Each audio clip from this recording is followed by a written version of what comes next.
Muy buenas tardes. Este momento vamos a tener una nueva clase. Vamos a observar el objetivo. Es identificar las manifestaciones culturales a partir de la descripción del contexto histórico en que se originaron para distinguir cuáles de estos elementos son parte de nuestra identidad latinoamericana y ecuatoriana en la actualidad. En la primera imagen vemos al Inca descendiente del Sol. Los incas, llamados hijos del Sol, eran un grupo familiar de origen quechua que llegó a dominar amplio imperio andino, el imperio Inca o Tahuantinsuyo, imperio de las cuatro partes del mundo.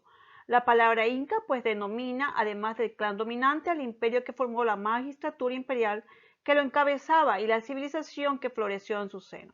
Según la tradición, los incas descendían de Manco Cápac, hijo del Sol, que se estableció en Cusco procediente del lago Titicaca en el siglo XIII. En el momento de su mayor expansión, que tenía como centro Cusco, ombligo del mundo, estaba dividido en cuatro partes. El Collasuyo al sur, el más extenso, abarcaba la zona del lago Titicaca y casi toda la actual Bolivia, el norte y centro de Chile hasta el río Maule y el noroeste de la Argentina. El Kuntisuyo, segunda parte del imperio, abarcaba las regiones situadas al oeste y sudoeste del Cusco.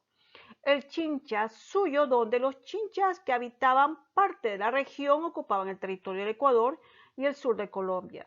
La última parte del Antisuyo se extendía hacia el este, donde estaban las laderas orientales de la cordillera y el comienzo de las selvas amazónicas, baluarte de los chiriguanos de origen guaraní.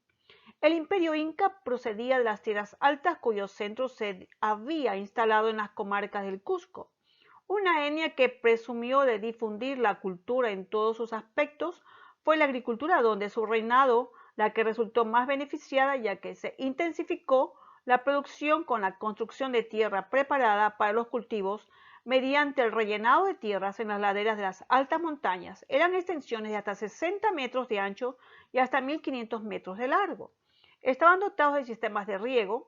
Se considera generalmente a los andenes de cultivo junto con los caminos empedrados y los canales como las mayores conquistas de la civilización andina, siendo estos logros muy importantes. Las mayores innovaciones de los incas estuvieron en la organización social, política, económica que dieron a su extensísimo imperio. El inca descendiente directo del sol, su vestimenta y tocado simbolizaba su dignidad suprema. Su privilegio era el poder casarse con muchas mujeres y la primera era la principal. Llevaba el título de Coya o emperadora. Las demás mujeres tenían carácter de concubinas o esposas secundarias. Los descendientes del inca, el hijo varón constituía el ayu del inca y era el heredero del trono. El mismo método se empleaba para las obras públicas en caminos fuertes, edificios públicos, tendido y arreglo de los puentes colgantes sobre el vacío. Explotación de las minas y aquellas tareas necesarias en la sociedad. Todas esas obras causarían la admiración de los españoles. Así lo atestigua Hernando Pizarro cuando escribe en su relación: el camino de la sierra es cosa digna de ver, porque en verdad en tierra tan fragosa en la cristiandad no se han visto tan hermosos caminos, la mayor parte de calzada. Todos los arroyos tienen puentes de piedra o madera. Era un río grande que pasamos dos veces. Hallamos puentes de red, que es cosa maravillosa de ver. Pasamos por ellos los caballos. También Hernando de Soto quedaron admirados al ver el camino real que llaman Huayna Cápac, que atraviesa la sierra, de lo que se espantó contemplando el modo como estaba hecho. El todopoderoso Hijo del Sol se rodeaba de pompa y misterio que servían para aumentar su poder. Miles de personas estaban a su exclusivo servicio y 50 mujeres atendían todas sus necesidades. El súbdito debía realizar prestaciones de trabajo comunales durante toda su vida y siempre estaba ocupado en trabajos estatales cuando no en cultivo de sus propias tierras. Las mujeres realizaban la confección de tejidos con la lana entregada por el Estado y también se ocupaban de esta importantísima industria andina. Los viejos, niños y hombres tullidos. Las mujeres acompañaban a los maridos cuando cumplían la obligación de cultivar la tierra del Estado y trabajar en las minas. Las clases altas realizaban continua diversión y escaso trabajo. Si hemos de creer los primeros cronistas como Pedro Pizarro, que cuenta en el Cusco eran muchos los tambores que de noche se oían por todas partes bailando, cantando y bebiendo. Los emperadores incas eran considerados como descendientes del dios Sol y eran adorados como divinidades. El oro, símbolo de dios Sol, era explotado para el uso de los dirigentes y miembros de la élite, no en monedas, sino para objetos decorativos y rituales. Fue la codicia entre los hermanos lo que facilitó a los españoles apoderarse de tan vasto imperio con escasas bajas. Tenemos el rol de la mujer inca. Se puede diferenciar dos tipos de mujeres en el imperio inca: la mujer dedicada a los hijos y a la agricultura y la mujer dedicada a la guerrera y dominante. Las mujeres del pueblo tuvieron que cumplir con las tareas agrícolas y textiles para su familia y el Estado, el poder en decisiones y dominio que fue gran importancia. Era el símbolo de la fertilidad. Su labor primordial era ocuparse de las labores del hogar, cuidar de sus hijos, tejer las vestimentas de la familia, ayudar en el campo, preparar la chicha y salir a trabajar. Si una mujer estaba embarazada, efectuaba una serie de rituales para esperar la buena marcha del embarazo. Invocaba a los dioses y multiplicaba sus ofrendas. Su trabajo era laboral. No variaba durante periodos y al tercer día después del parto la madre se incorporaba a sus labores. La mujer inca era el símbolo de la fertilidad. Así también estas mujeres pertenecían a la nobleza, eran las aclas y la colla. La colla era la mujer con mayor jerarquía. Las aclas eran niñas entre 8 y 12 años reclutadas y separadas del resto de la sociedad. Su principal función era realizar tejidos, preparar bebidas que se consumían en la ceremonia del dios Sol. Las aclas no eran consideradas mujeres corrientes, se consideraban más bien una instancia superior de otras damas incas que servían directamente al inca, por consiguiente al dios Sol. Por este motivo, las mujeres seleccionadas para ser aclas eran casi siempre pertenecientes a la nobleza, es decir, hijas de curacas e incluso el inca. Las mujeres del pueblo tuvieron que cumplir con tareas agrícolas y textiles para su familia y estado. Como vemos, las mujeres en la época incaica representaban gran poder, fuerza y garra. Eran las que se encargaban de realizar grandes rituales, las que unían con la tierra y eran espirituales. Daban la fuerza y protección a sus familias y a sus ayllus. En la Confederación Azteca tenemos la Triple Alianza. El Netzahualcoyotl es conocido por haber sido un valiente guerrero y poeta interesado en la historia y la astronomía. Fue gobernante de Texcoco, que era la principal ciudad aliada de Tenochtitlán. La Triple Alianza fue una confederación de 3 regiones con intenciones expansionistas. Frente al imperio azteca que proclaman los 3 españoles, Morgan afirma la existencia de una confederación de 3 tribus: azteca, testucana y tlacopana, regida por un consejo de jefes y un comandante militar, es decir, un gobierno de poderes civil y militar. Aunque no logra establecer si se trata de una confederación estable y permanente como la iroquesa, sí puede mostrar su carácter ofensivo, su papel esencial orientado a unirse para la defensa frente a tribus vecinas o para guerrear contra ellas. Después de analizar sus peculiaridades, puede afirmar su carácter de democracia militar con una autonomía de tribus en su gobierno interno, presidido por un consejo de jefes de la tribu, a cuya cabeza se encuentra un comandante militar, ya que la tribu de los aztecas era la más importante y el eje de la confederación. El comandante militar de la misma, el comandante general confederado por asuntos de guerra. En sus orígenes, pues, no hay ninguna diferenciación de poder o mayor peso entre las 7 tribus. Incluso los aztecas son los últimos en arribar al Valle de México. Siendo lo bastante sagaces como para darse cuenta de las ventajas de esta situación, lograron por medio de terraplenes y diques rodear al pueblo de un foso con agua de considerable extensión, cuyas aguas las suministraban las fuentes citadas, siendo en aquel tiempo el nivel del lago Texcoco más alto en la actualidad. Les proporcionó cuando el trabajo estuvo terminado. La posición más segura de la cuarta tribu habitaba en el valle, la ingeniería mecánica mediante la cual lograron este resultado. Es muy claro que estos nombres son relativos, es decir, están en función del papel que una tribu desempeña en el conjunto de confederación. Se nombran con un orden que indica el lugar de cada uno dentro de la jerarquía global de la liga. Hacen parte e indican la existencia de un sistema ordenado, de una unidad, de lo variado de un todo que no es amorfo ni indiferenciado y que ha llegado a existir y a expresarse también a nivel superestructural.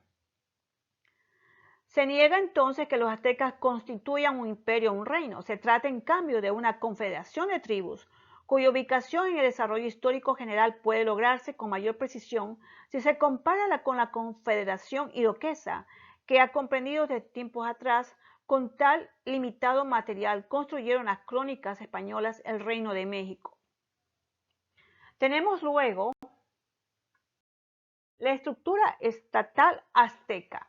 Los aztecas constituyeron un estado militar centralizado, ejercieron un amplio dominio sobre los pueblos adyacentes, establecieron su capital en Tenochtitlán. Los aztecas tenían un estado oligárquico, teocrático y militar. Hay que destacar los tres principales cargos y órganos de este gobierno. El soberano, que era la más alta autoridad política, religiosa, administrativa, judicial y militar. Tenía el mando supremo de los ejércitos de la Triple Alianza. Fueron 4 electores elegidos por la nobleza que eligieron al soberano. Al principio esta tarea se le encargaba al pueblo, pero la cosa cambió en los últimos años. El Consejo Supremo estaba compuesto de miembros de la nobleza o parientes cercanos del Tlatoani.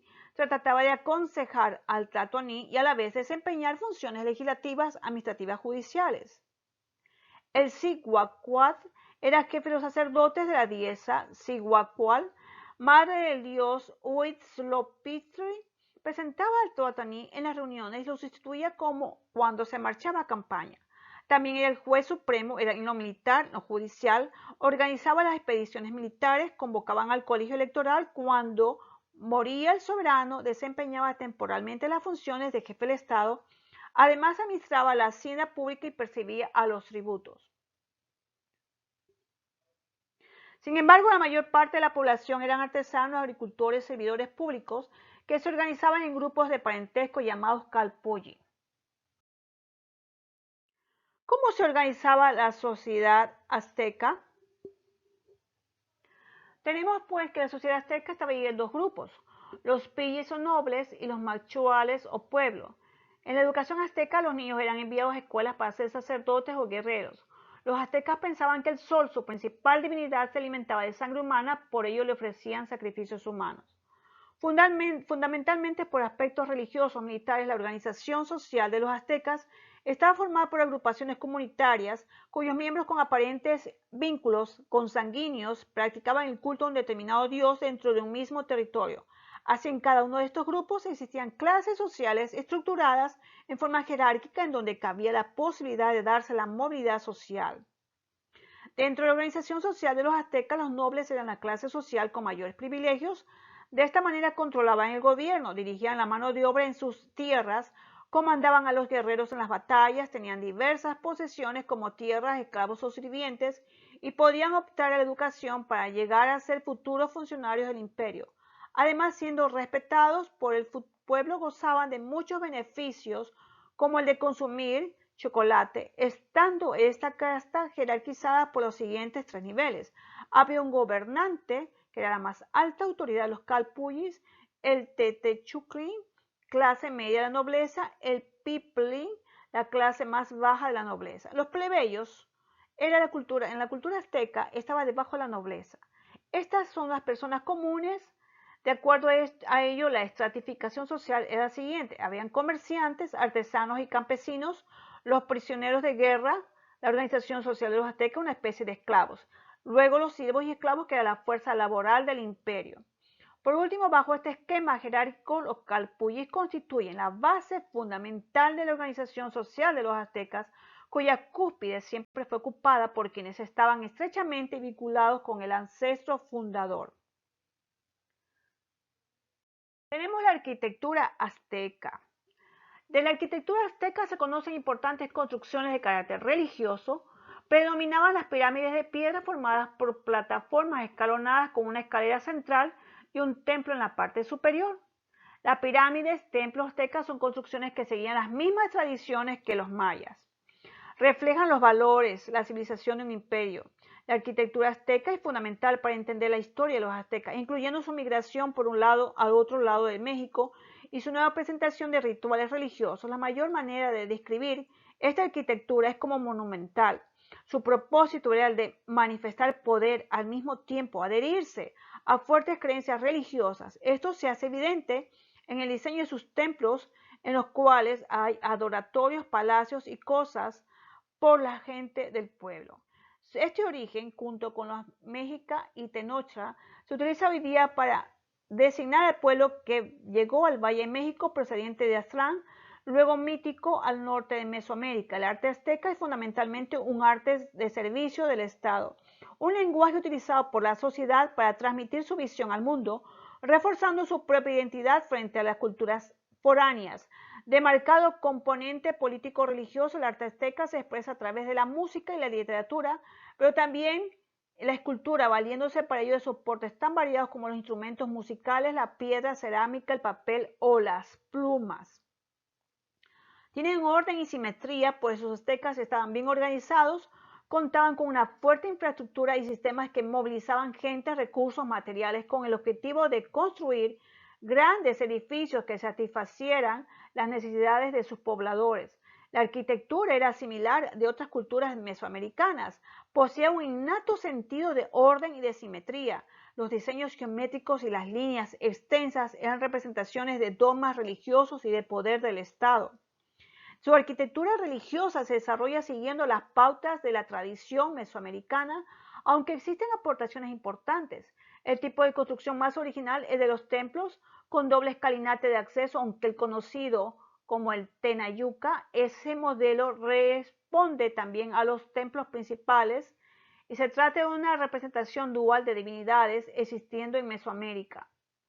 Las pirámides, entre los tipos arquitectónicos más comunes, no podemos dejar de mencionar los templos piramidales de planta cuadrada o rectangular con una sola escalinata de acceso en la parte frontal, delimitada por dos alfardas que son lisas. Tenemos la astronomía. La civilización azteca surgió a partir del siglo X, su máximo esplendor lo obtuvo entre los siglos XIV al XVI. Los aztecas no solo desarrollaron la astronomía, el calendario, sino que estudiaron, desarrollaron la meteorología como consecuencia lógica de la aplicación de sus conocimientos para facilitar sus labores agrícolas. Combinaron varios calendarios, se basaban en el ciclo solar o en Venus. El calendario del Sol representa las 5 eras de la humanidad. Esta civilización surgió a partir, su máximo esplendor lo tuvo en los que ocupó la gran actual región central de México hasta parte de Guatemala. Los aztecas no solo desarrollaron astronomía, parte de su astronomía ejercía tal influencia en la cultura azteca que la mayor parte de sus tradiciones estaban basadas en el comportamiento de las estrellas y planetas. El calendario azteca o piedra del sol es el monolito más antiguo, se conserva de la cultura prehispánica.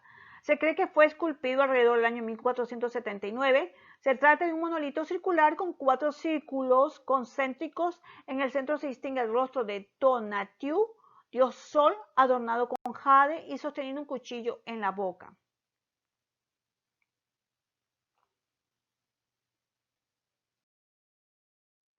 La frase de este día: no importa cómo te sientas hoy, levántate, vístete y sal a tu ventana a brillar. El sol no es suficiente para iluminar todo el planeta. También te necesita a ti. En los anexos vamos a encontrar un video en el cual vamos a observar el arte, la arquitectura y la cerámica azteca. Que tengan todos ustedes una feliz y bendecida tarde.